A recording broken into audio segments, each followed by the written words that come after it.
research topic focuses on college students and their purchasing decisions, specifically with clothing. We want to understand why college students spend so much money on clothing and what factors affect their decisions. Does it have anything to do with their gender or maybe even their culture? Maybe other factors affect whether or not college students will purchase clothing, like the brand or the price. Our main goal for this project is to answer all of these questions. First, we're going to look at American spending trends. That way, we can find out which products Americans spend the most money on. First, we have life insurance. We do spend a considerable amount of money on life insurance, but if you think about it, it's a once-in-a-year payment, so it's not really good to compare to. So let's look at products that you buy all the time, like alcohol and tobacco. Americans tend to spend more money on alcohol than they do on life insurance, but they also spend more money on tobacco than life insurance and alcohol. Now that brings us to our topic of interest, which is clothing. If you compare clothing to all the other three products, you'll notice that Americans spend the most money on clothing. This may be surprising when you think about how much money is spent on life insurance, alcohol, and tobacco. So our next question was, what do college students buy? To find out, we decided to look at back-to-school shopping trends. We found that college students spend the most amount of money on electronics. 1, 2, 3, 4, 5, all the way up to $13 billion is spent on electronics in total. But electronics is not what we wanted to focus on. We wanted to look at clothing. About $10 billion is spent on clothing. Electronics products are really expensive compared to a t-shirt, pair of pants, or shoes. So if $13 billion is spent on these expensive products, can you imagine the amount of clothing that is bought with $10 billion? That's why we decided to focus on clothing.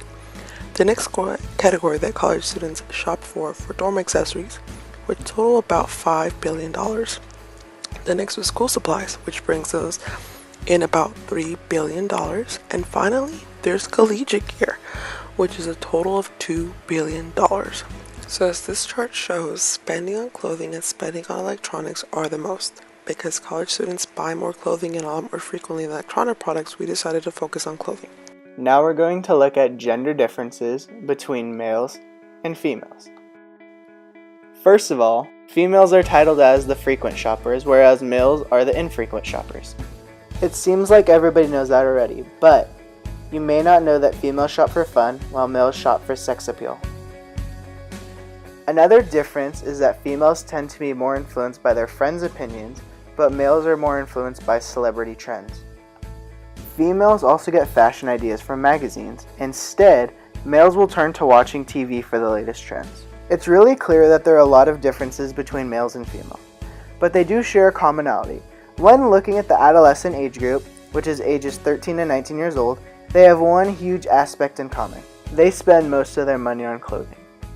The adolescent age group doesn't include the ages of all college students, but it does include some.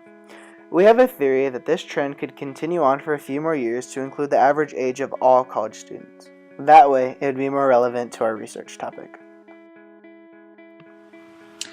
What other factors influence college consumers? One is brand loyalty.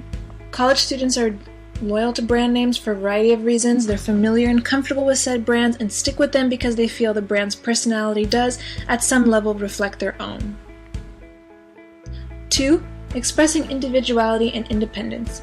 College students want to exercise their freedom to consume without their parents' influence. 3. Following trends. College students want to express their individuality, but also that they're in the know on the latest trends. This is important to establishing their status within their social networks. And 4. The best bang for your buck. College students aren't known for being fiscally responsible, but many do understand the value of their money. Before buying a product, they often ask themselves, is this a good deal? Or, can I get this for a better price somewhere else? Online shopping has made it super easy for college students to get the best shopping deals.